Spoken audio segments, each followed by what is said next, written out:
iPad Pro 12.9. iPad Pro 12.9 has been updated to iOS 10.1, adding more software features to Apple's biggest tablet yet. Here's how it holds up 1 year later. The iPad Pro review was one that I was really dreading writing, but also one I was the most excited about in a while. The issue was this: what is the big iPad Pro for? Is it a genuine laptop replacement? Or is it nothing more than a larger tablet from Apple? And now we've got the iPad Pro 9.7, is this tablet too big? It depends what you see a tablet as.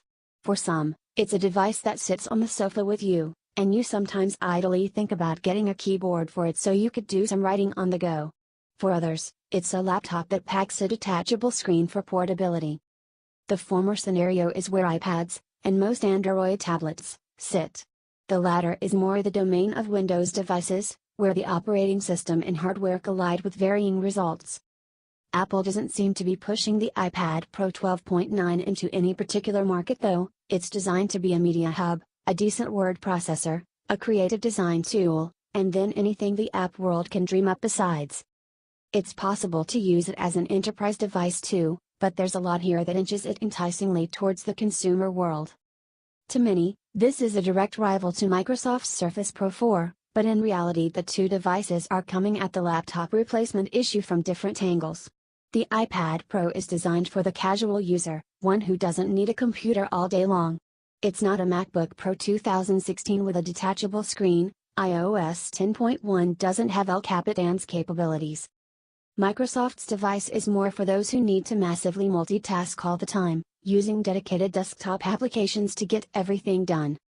In terms of cost, well, for an Apple device it's actually less than you'd expect. Of course, I'm not saying that you should accept a higher price because it's an iThing, but I was expecting this to tip into a much higher bracket. Even a year later, the official iPad Pro 12.9 price is $799, £679, 1,249 Australian dollars, for the 32GB Wi-Fi version, $949, £799, 1,499 Australian dollars, for the 128GB Wi-Fi model and $1,099, £919, 1,749 Australian dollars, for the 256GB one.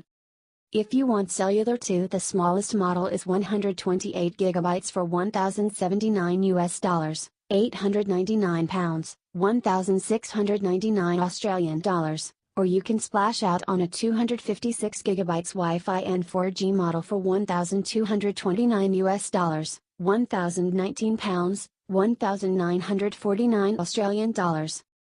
Seems expensive. But compare that to the iPhone 7 Plus, which costs $869, £819, 1,419 Australian dollars, for the 256GB version, and it doesn't seem that pricey in the pantheon of Apple products. The iPad Pro could be a lot of things to many people. To some, a great sofa pal. To others, a brilliant hybrid device that enables them to flip effortlessly from sketching to movies to typing reports on the go. Is it good enough to usurp the need for a MacBook Air? Could you ever get by just using this tablet and the optional accessories around it, or does it need to be part of a larger family, a device that's perfect for certain situations but gets relegated when it's time for proper work? There was only one way to find out: force myself to ditch the laptop and try to write this review on the Pro, and you can see the results below. While that wasn't as easy as I'd hoped, I found a lot of use for the iPad Pro 12.9 in day-to-day life.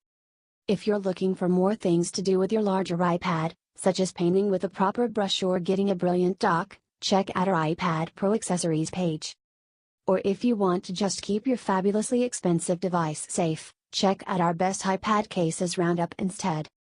Or go to both. We can wait.